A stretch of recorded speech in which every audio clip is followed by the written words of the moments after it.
পানিপথের যুদ্ধ, পানিপথের যুদ্ধ হয়েছিল। পানিপথের যুদ্ধ। বাপি, টিভিটা একটু আসতে দাও না। আরে দেখছো তো আমি এখানে পড়তে বসেছি, কেন এত জোরে দিচ্ছ? দেখছো একজন ভালো স্টুডেন্ট পড়তে বসেছে সকাল সকাল। আর মা, আরে রান্না বান্না আস্তে করো না। আস্তেই তো করছি। মশলা বাটছো কেন এত জোরে জোরে?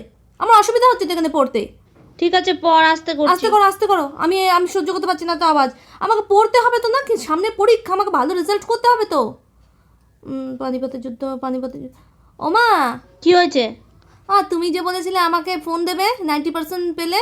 আগে পা, তারপর তো দেবো। হ্যাঁ তো অর্ডার করে দাও, আমি তো পেয়ে যাব, আমি তো এর মধ্যেই পেয়ে যাব। ঠিক আছে দেবো। আমি যা পড়ছি পেয়ে যাব। আরে বলছে আস্তে রান্না করো, হাতে খুন্তি এত আওয়াজ হচ্ছে কেন? হ্যাঁ বন্ধ করে দাও রান্না।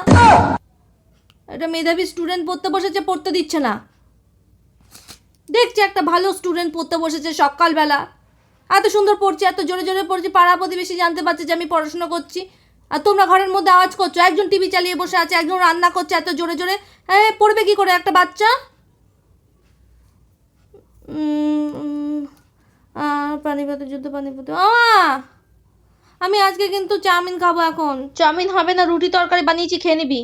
কেন করে দাও চাউমিন? বললাম তো একবার, চাউমিন হবে না। তুমি একটা বাচ্চাকে চাউমিন খাওয়াতে পারছো না, যে সকাল থেকে উঠে পড়তে বসেছে, একটু চাউমিন বানিয়ে দিতে পারছো না? রুটি আছে, খেয়ে নে। কিরকম মা তুমি? কিরকম মা? বাজে মা একটা। কত সুন্দর পড়ছে এই মেয়েটা, এত সুন্দর পড়ছে, সকালবেলা ঘুম থেকে উঠে একটু চাউমিন বানিয়ে দিতে পারছো না? বানিয়ে দাও। ঠিক আছে পর দিচ্ছি। ও মা, দুপুরে আজকে কি খাবো মা? বিরিয়ানি বানাবে তো? না না আমি বিরিয়ানি খাবো, আমি বিরিয়ানি খাবো, আমি অনেক কষ্ট করে পড়ছি, আমাকে বিরিয়ানি খাওয়াতে হবে আজকে। পানিপথের যুদ্ধ, বিরিয়ানি খাবো কিন্তু। ছাগল, আগে পর। আমি বিরিয়ানি খাবোই খাবো। খাওয়াচ্ছি বিরিয়ানি, নে খা, খা নে।